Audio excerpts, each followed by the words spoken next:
12 लग्न हो गए, 12 राशियां हो गई, कुल हुए 144 कुंडलियां बनी। अब इसी तरह अगर आप केतु को प्लेस करेंगे तो 144 कुंडलियां बनेगी। तो टोटल जो होते हैं 288 काल सब 200 योग होते हैं, 288 काल सर्प योग। अगर कोई आपसे प्रश्न पूछे कि काल सर्प योग कितने प्रकार के होते हैं, 288 प्रकार के होते हैं, पर उनमें से 12 मुख्य होते हैं। 12। पहला काल सर्प योग होता है अनंत काल सर्प योग।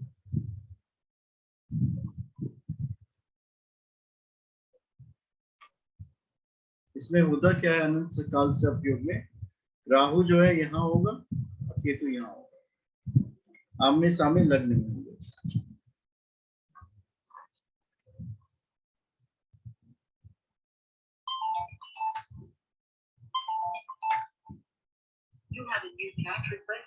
जिस भी कुंडली में इस तरह का योग बनता है,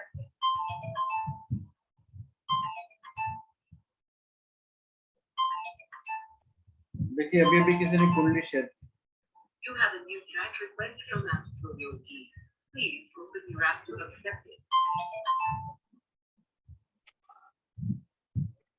काल सर्प योग देखने की सबसे अच्छी तकनीक होती है कि आप उसे ध्यान से समझने की कोशिश करें कि ये बनता कैसे है। जब कोई भी प्लैनेट राहु और केतु के बीच में नहीं है, एक तरफ राहु केतु हो गए, एक तरफ सारे प्लैनेट हो गए, तो आपका काल सर्प योग बन गया। अब ये हर कुंडली में नहीं बनता, कुंडली में काल सर्प योग बनता। अब अगर ये अनंत काल सर्प योग बनता है तो इसका फलादेश क्या होगा, जातक के ऊपर इसका क्या प्रभाव पड़ता होगा। मानसिक अशांति होगी जातक को,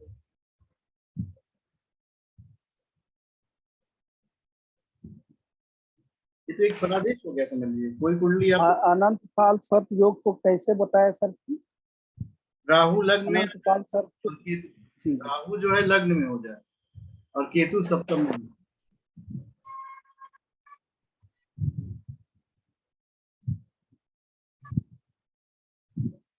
पहला फलादेश इसका होता है मानसिक अशांति, व्यक्ति जो है मानसिक तौर पर विक्षिप्त रहेगा, उसके अंदर अस्थिरता होगी।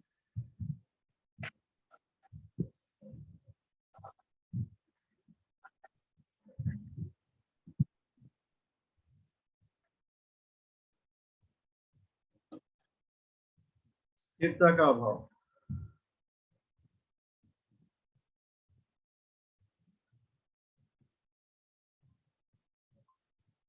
तीसरा गुण होगा दुष्ट बुद्धि होगा, कपटी होगा, लंपट होगा।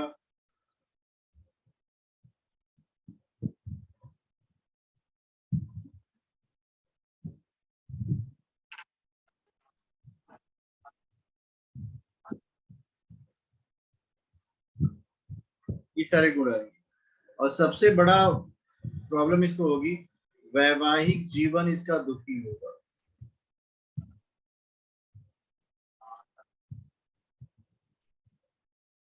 एक तो ये आपको प्रेडिक्शन मिल गया, राहु केतु ही प्रेडिक्शन दे रहे हैं आप।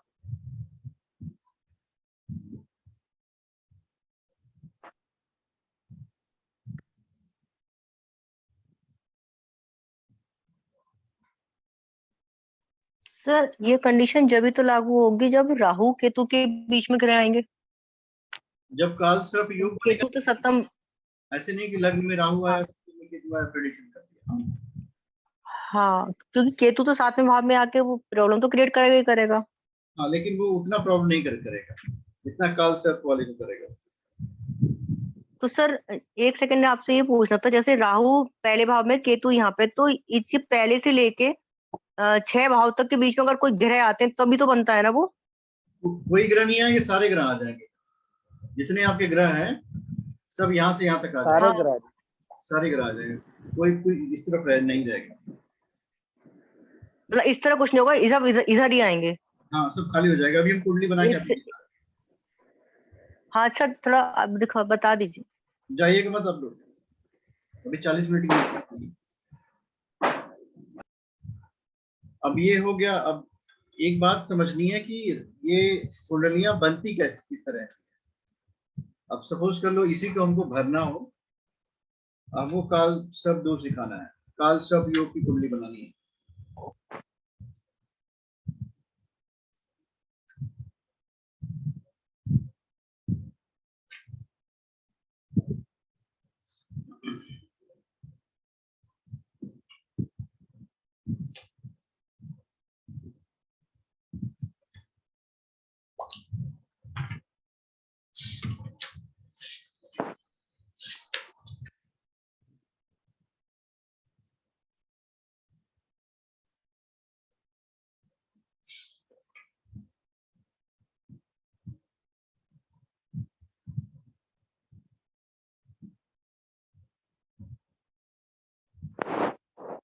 यहाँ से 1 नंबर से लिख लीजिए। सूर्य बुध यहाँ हो गए, चंद्रमा, मंगल गुरु, बुध 9 नंबर, शुक्र 8 नंबर।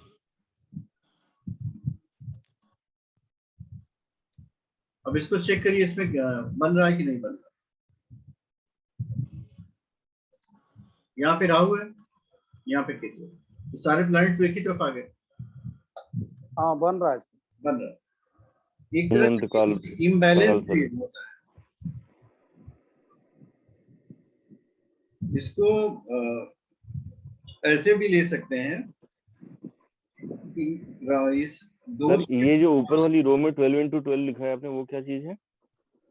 अब अगर एक प्रश्न आपके पास आ जाए कि काल सर्प योग कितने प्रकार के होते हैं, ये प्रश्न आ सकता है ना, काल सर्प योग कितने प्रकार के? जी जी, आपने अभी बताया कि 288 प्रकार के होते हैं, बट मेन 12 होते हैं। हाँ, काल सर्प योग कितने प्रकार के?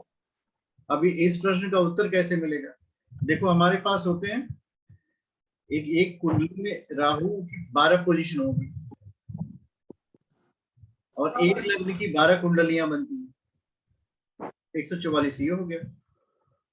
और केतु की भी 12 पोजीशन होंगी, 12 कुंडलियां होंगी, 144 ये हो गया। दोनों का सम हो गया 288।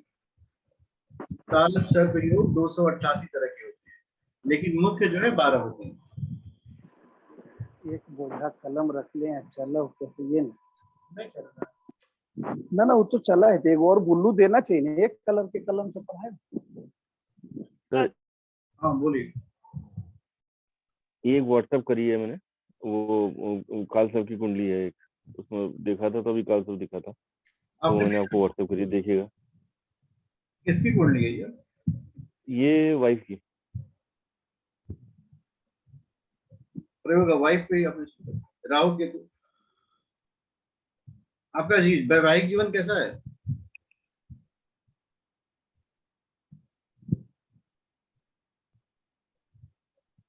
संदीप जी ठीक है, सो चलता है कि ठीक है? सो हाँ, ये बताता है कि जैसे आपका ये वाला काल सर्प जो है शंखपाल काल सर्प योग है, शंखपाल, अच्छा।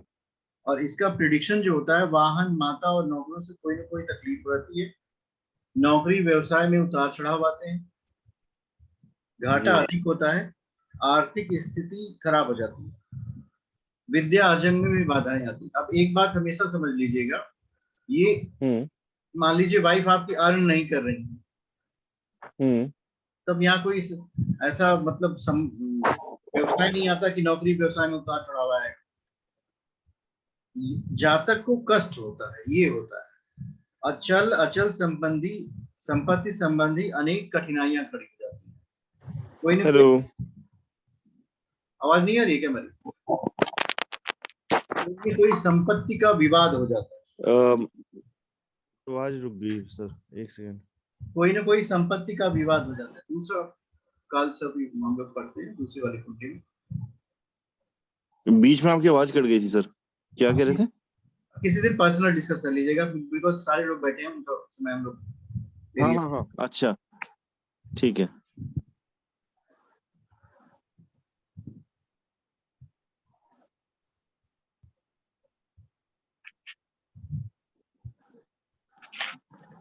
अगर द्वितीय स्थान पे राहु आ जाए,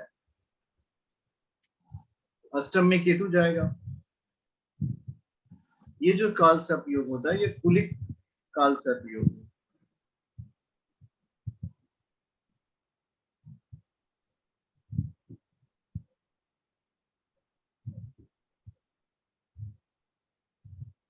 इसमें क्या होगा,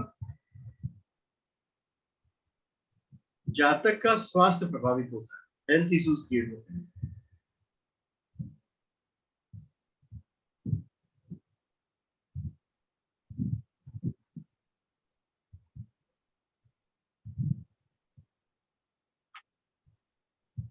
और आर्थिक स्थिति अच्छी नहीं रहती है।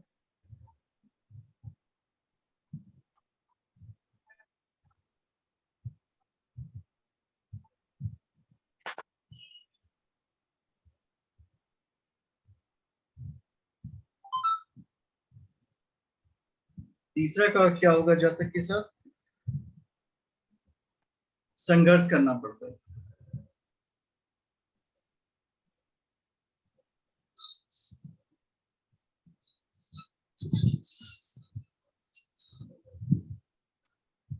चौथा, वाणी कठोर हो जाती है, विवाह विच्छेद की संभावना होती है। देखिए जब भी विवाह विच्छेद पे आए ना तो पॉसिबिलिटी बताया करिएगा, कभी कहिएगा मत कंफर्म है। कारण क्या है कि अगर नहीं भी होगा, आपने कंफर्म कर दिया, जातक मान लिया, तो विवाह विच्छेद हो जाएगा।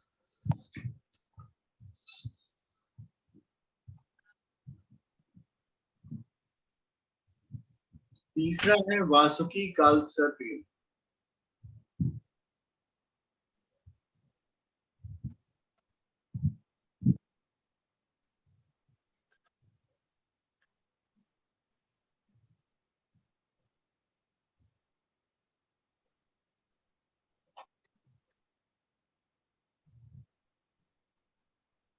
इसमें जो है राहु थर्ड हाउस में आएगा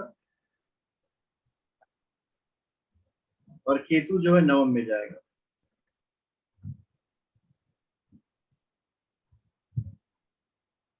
अब राहु थर्ड में आएगा तो भाई और बहन से कष्ट उठाना पड़ेगा।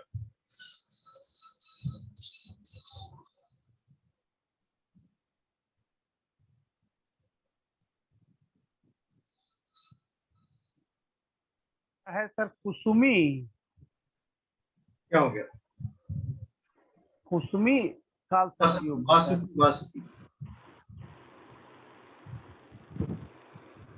वासुकी वासुकी। हाँ हाँ Vasuki. Okay, thank you. Sir एक क्वेश्चन है, अगर मान लीजिए कोई एक ग्रह इसमें से निकल जाता तो भी तो काल सर्प योग बनता है फिर भी? नहीं बनता, उतना नहीं बनेगा, पर थोड़ा तो बन ही जाएगा। कुंडली में इम्बैलेंस मतलब होता है ना। आंशिक, मतलब आंशिक प्रभाव कह सकते हैं कि रहेगा। हाँ उसका प्रभाव रहेगा, उतना ही रहेगा, कम रहेगा, जातक के लिए अच्छा है। अच्छा, कभी कभी देखिएगा लास्ट में होगा क्या, राहु और केतु के साथ भी कोई ग्रह बैठा होगा, तो कभी कंफ्यूज जी मत सर। होइएगा कि वो बीच में नहीं आया, वो काल सर्प योग है। Okay okay. कुछ लोग तो इसकी सर ऐसे तो सर सब कुछ, सर एक क्वेश्चन ये है कि ऐसे तो सर सब कुंडलियों में मतलब एक ना एक काल सर्प योग तो बैठता ही होगा, सब चाहे वो कुंडली में। आंशिक बैठे। नहीं नहीं, आंशिक नहीं बैठेगा, कोई कोई ग्रह, दो तीन ग्रह इधर उधर चले जाते हैं। पूरा अगर खाली हुआ ना, जैसे मजबूत ग्रह साथ में रहेगा तो दिक्कत होगी। मान लीजिए पूरा पूरा खाली रहा, मतलब एक भाव अगर पूरा खाली रहता है तो काल सर्प योग पूरा बन जाता है। अब आप ये कुंडली बंदी इसको समझिए, तब आपको ठीक से समझ में आएगा। काल सर्प योग का मतलब होता है कि व्यक्ति के जीवन में पूर्व जन्म की कृत कुछ ऐसे कर्म हैं जिसका उन्होंने भुगतान नहीं किया। अब वो कर्म जो है पाप कर्म है, जो दुख देंगे। अब अगर आपको एक्सप्लेन करना हो गया क्या काल सर्प योग मनुष्य का को सिर्फ परेशान करता है या कुछ निर्माण भी करता है, तो काल सर्प योग में इतना निर्माण हो जाएगा जितना राजयोग में नहीं हो सकता। बहुत सारे लोगों की कुंडली में काल सर्प योग है, जैसे अंबानी जी की कुंडली में काल सर्प योग है, पंडित जवाहरलाल नेहरू की कुंडली में काल सर्प योग है। तो बहुत सारे ऐसे ऐसे भी लोग मिलेंगे कि अब जैसे हर्षद मेहता की कुंडली में काल सर्प योग है।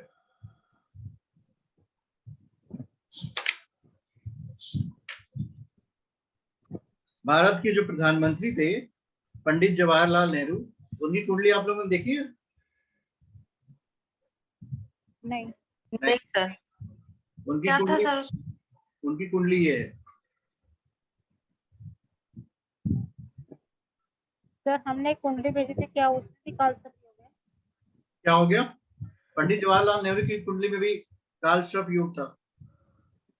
भारत के देखिए 3 बार प्रधानमंत्री बन चुके, तो हमेशा ये नुकसान नहीं करता। राहु जो है यहाँ बैठा था और केतु यहाँ बैठा है। सप्तम यहाँ पे है, 4 5 6 7 8 10 11 12 1 को, ये है पंडित जवाहरलाल नेहरू कुंडली।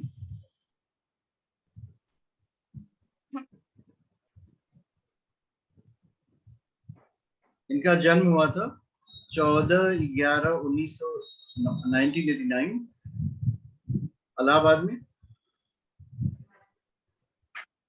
रात के सर 11:30। 1889 होगा ना? हाँ जी, हाँ जी, हाँ जी, हाँ जी। बहुत बिग एरर हो गया। अब इस कुंडली को समझिए। देखिए यहाँ पे 8 नंबर वाला है केतु गुरु, ये राहु यहाँ है, केतु यहाँ है, चंद्रमा यहाँ है, सूर्य यहाँ, शुक्र और बुध जो है चतुर्थ भाव में, शनि सूर्य के घर में है और मंगल यहाँ है। अगर इस कुंडली का पॉजिटिव पॉइंट आपको बताना पड़े तो आप क्या बताएंगे? देखिए चंद्रमा देखिए स्वराशि का है, ये कुंडली कर्क लग्न की है, चंद्रमा स्वराशि का है। सूर्य को चेक करिए, सूर्य कहाँ है इनका? शुक्र भी स्वराशि का है,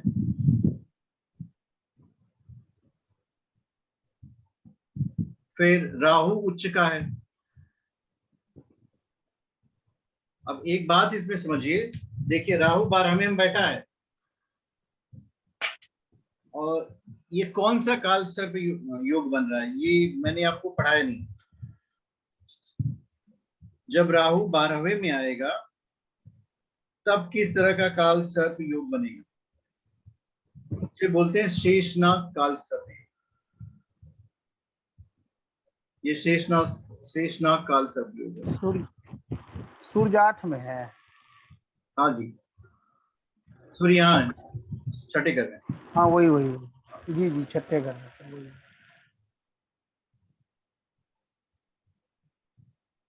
अब इसका जो फलादेश है कि लड़ाई झगड़े में हार होती है। इस योग के जातक को गुप्त शत्रुओं का भय बना रहता है, मृत्यु के बाद नाम होता है। तो ये तो बहुत सटीक है, देखिए इनके लिए मृत्यु के बाद नाम हो रहा है इनका।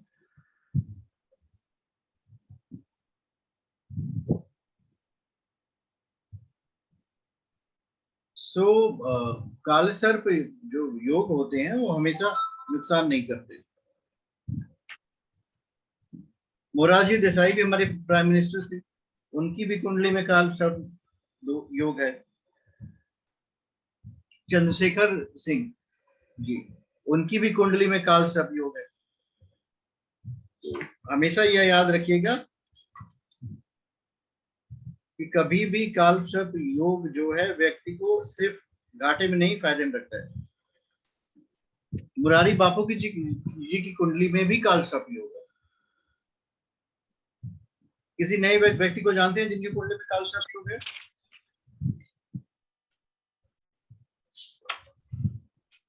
तो एक चीज पूछनी थी। पूछिए। जैसे आपने बोला कलिक काल सर्प योग कि राहु सेकंड हाउस में है और केतु अष्टम पोजीशन पे है, तो मतलब इसके साइड इफेक्ट्स तो ये है कि वाणी कठोर होगी ये सब, पर इनके पॉजिटिव इफेक्ट क्या है? जैसे हमने अभी तक आपने कहा ना कि ये बुरे नहीं होते, इसका अच्छा फल आता है, पर हमने तो बुरे बुरे ही पॉइंट लिखे अब तक, तो हम पॉजिटिव पॉइंट कैसे देखेंगे सर? पॉजिटिव पॉइंट के लिए उनको छोड़ देंगे। कारण क्या है, काल सर्प योग पीट पीट करके हमको ठीक कर देता है। जैसे जो काम व्यक्ति को सुख नहीं कर पाता ना, वो दुख करा देता है। अब मतलब वो स्ट्रगल में भी ग्रो करेगा। हाँ, ग्रो करेगा। एक एक एक पोजीशन आएगी जहां से वो उठना शुरू करेगा ना। अच्छा। आप में से कितने लोगों ने एड्रेनलिन का नाम सुना है? एक हार्मोन सीक्रेट होता है हम लोगों की बॉडी में, हाँ जिसको मैंने सुना है सर। जिसको कहते हैं फाइट और फ्लाइट। हम्म। फाइट और फ्लाइट, इसको हिंदी में कहते हैं लड़ो या भागो। इसको उल्टा कह सकते हैं, भागो या लड़ो।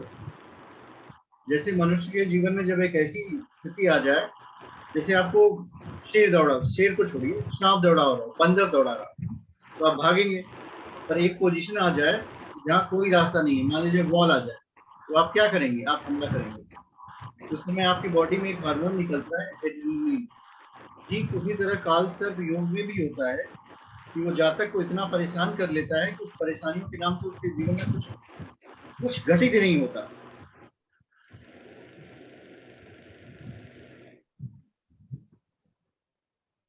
सर तो इसका उपाय क्या है? उपाय क्या है? उपाय काल सर्प योग की मतलब शांति करा काल दीजिए। सर्प दोष। उज्जैन चले जाइए, नारायण नाग बलि करा दीजिए, या फिर कहीं पे भी महामृत्युंजय, ऐसे जातकों को आप बता दीजिए कि रोज महामृत्युंजय मंत्र का जप करते हैं। अगर इनके पास जप करने के लिए समय नहीं है, तो किसी योग्य ब्राह्मण से मंत्र का जप करवा लें। जब ये मंत्र का जप करा लेंगे, तो उसके प्रभाव से काल सर्प योग की शांति हो जाएगी। कुछ कुछ चीजें बहुत समझने की है, क्योंकि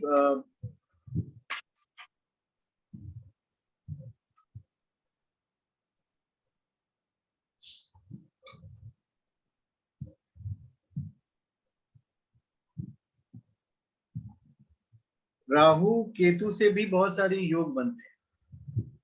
उसके पहले हम लोगों को ये समझना पड़ेगा कि जो विभिन्न लग्नों की कुंडलियां बनती हैं, उनमें काल सर्प योग कैसा प्रभाव दिलाएगा। सपोज कर लो मेष व वृश्चिक, इस लग्न की कुंडली है, इसमें काल सर्प योग का क्या प्रभाव होगा?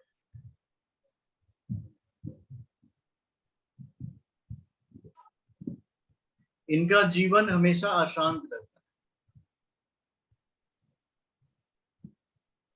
अब इस अशांति को आप फैला भी सकते हैं कि व्यापार में सफलता नहीं मिलेगी, नौकरी और व्यापार में भीषण उतार चढ़ाव होगा, और उत्तरोत्तर संघर्षों के कारण इनका आत्मविश्वास टूट जाता है।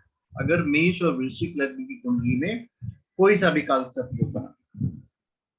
दूसरा, वृषभ और तुला,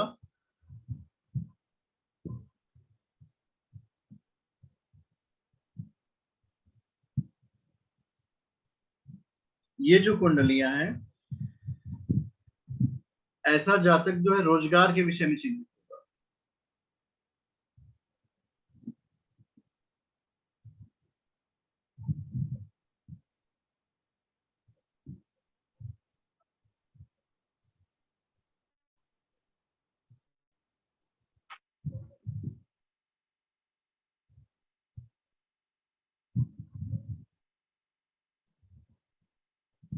कभी कभी वो आत्मघात करने वाली कठिनाइयों का शिकार बनता है।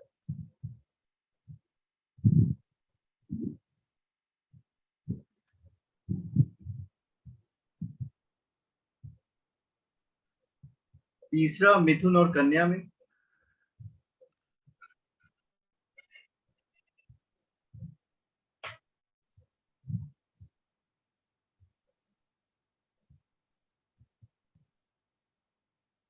ऐसा जातक जो है उच्च पद पाने का सोचता है पर पा नहीं पाता।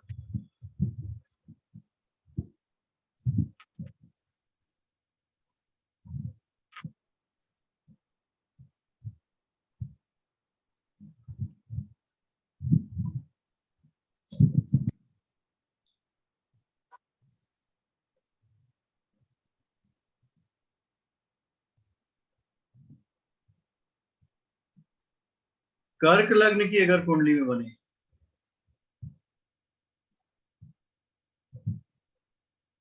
तो ऐसे जातक न सफल नौकरी करते हैं न व्यापार कर पाते।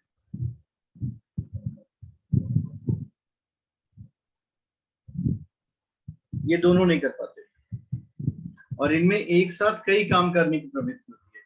ये ट्यूशन अच्छा पढ़ाते हैं, ज्योतिषी हो सकते हैं,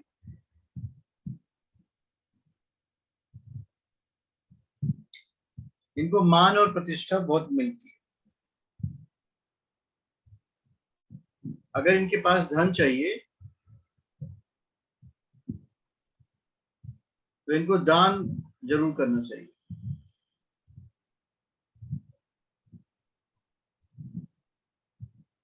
इसी तरह सिंह लग्न की कुंडली में अगर ये योग बना तो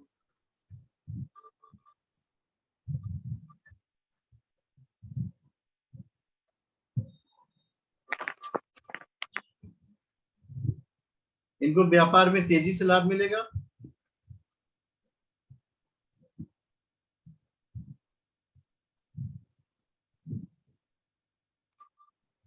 पर सब कुछ एक झटके से खत्म हो सकता है।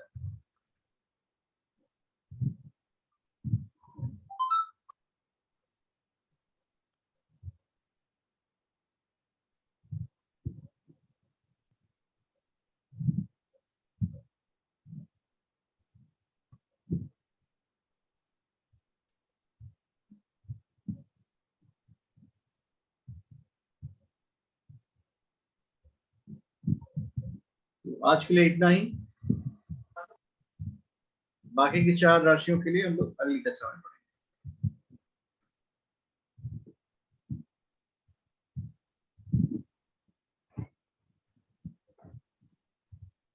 किन्हीं 2 लोगों को बोलने के लिए क्लास को क्लोज कर सकते हैं। सर हमने जो बोलिए। सर हमने जो कुंडली भेजी थी उसमें मंगल साइड में है, राहु के साथ में भी सारे ग्रह हैं, तो वो कालसर्प में आए। आपने व्हाट्सएप किया था ना? हाँ जी हमारी नहीं है, किसी और की है। ये कालसर्प योग नहीं है। नहीं है? नहीं, देखो मंगल बाहर चला गया ना। हाँ आप बोल रहे थे ना एक ग्रह बाहर हो तो कालसर्प योग बनता है। अर्ध कालसर्प योग होगा, आंशिक होगा, पूर्ण नहीं। आंशिक बनेगा। हाँ जी, हाँ जी।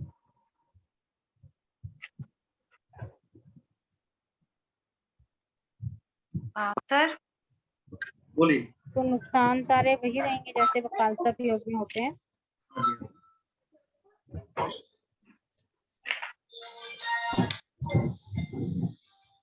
सर आंशिक काल सर्प में और पूरी तरीके से बनने में मतलब बहुत ज्यादा डिफरेंस होता है कि कुछ होता है, या दोनों की पूजा करवानी पड़ती है? पूजा कर, अगर आपके पास कालसर्प योग नहीं है तो भी पूजा करवा लीजिए, पूजा का फायदा आपको मिलेगा। तो सर डिफरेंस मतलब दोनों में होता है ज्यादा या फिर थोड़ा बहुत? पहले वाले में बहुत परेशानी होती तो बहुत प्राप्ति भी मिलती है, दूसरे वाले में परेशानी कम होती तो कुछ मिलता भी नहीं। जिस व्यक्ति आंशिक के वाले जीवन में जितना बड़ा दुख आएगा वो उतने ज्यादा सुख को प्राप्त करेगा, और जिस व्यक्ति के जीवन में एकदम दुख नहीं आएगा वो कुछ नहीं पाएगा। इसका सीधा सा सर जैसे सिद्धांत। मान लीजिए नौकरी की प्रॉब्लम चली रही है काल सर्प की वजह से, तो फिर वो तो नॉर्मल चलती चली आ रही, तो उसमें क्या मिलेगा फिर? जैसे सुख आएगा तो आपने बताया, तो फिर उसमें क्या हो सकता है? कोई है ऐसा व्यक्ति? जी सर, हस्बैंड की कुंडली में शायद है। एक दिन बात करा दीजिएगा, परेशान मत होइए। ऐसे लोग जो है शुरू के जीवन में बहुत संघर्ष करते हैं, संघर्ष के बाद एकदम समझ लीजिए सबके जैसे सोना नहीं हो जाता वैसा इनका जीवन करने लगता है। इसलिए ये उसके बाद बहुत चीजों को प्राप्त करते हैं क्योंकि इनको वैल्यू आ जाती है ना। जो चीज जिसके पास नहीं रहती अगर वो उसके पास मिलेगी तो उसको बहुत महत्व मिलेगा। जैसे बहुत कड़ाके की भूख लग जाए तो भोजन करने का आनंद आता है, उसी तरह जब सबसे ज्यादा दुख आ जाता है तो व्यक्ति का निर्माण होता है। ऐसे कई ये जितने दुख के कारण है ये मनुष्य का निर्माण है, और जितना सुख होता है वो राक्षस का निर्माण करता है, शैतान का निर्माण करता है। पर हम लोग देखो हमेशा सुख की तरफ ही भागते हैं। अगर आपको जी जी, तो सर आगे सही हो सकता है मतलब? कैसे नहीं हो सकता? आगे सही हो जाएगा, बिल्कुल सही अच्छा होगा। अच्छा। देखिए, आपको मैंने पहले क्लास में बताया था, एज अ ज्योतिषी कभी भी दुख को दुख ना समझा करिए, क्योंकि वो तो बहुत बड़े सुख का कारण है। अगर रात ना होती तो हम लोग सोते जी सर। कैसे? कोई सोने नहीं देता, दिन रात ड्यूटी करो। मुझे उम्मीद है आप लोगों को बहुत कुछ समझ करती है। सर मुझे एक चीज पूछनी थी। ओम देव शांति, अंतरिक्ष गम शांति, पृथ्वी शांति, राप शांति, वनस्पतय शांति, औषधय शांति, ब्रह्म शांति, सर्वगुण शांति। ओम शांति शांति शांति, सर्वारिषु शांतिर्भवतु। ओम शांति। ओम विश्वानि देव सवितर दुरितानि पराशुव, यद्भद्रं तन्न आशुव। ओम शांति शांति शांति। ओम शांति। ओम शांति सर। हरिओम सर। हरि ओम।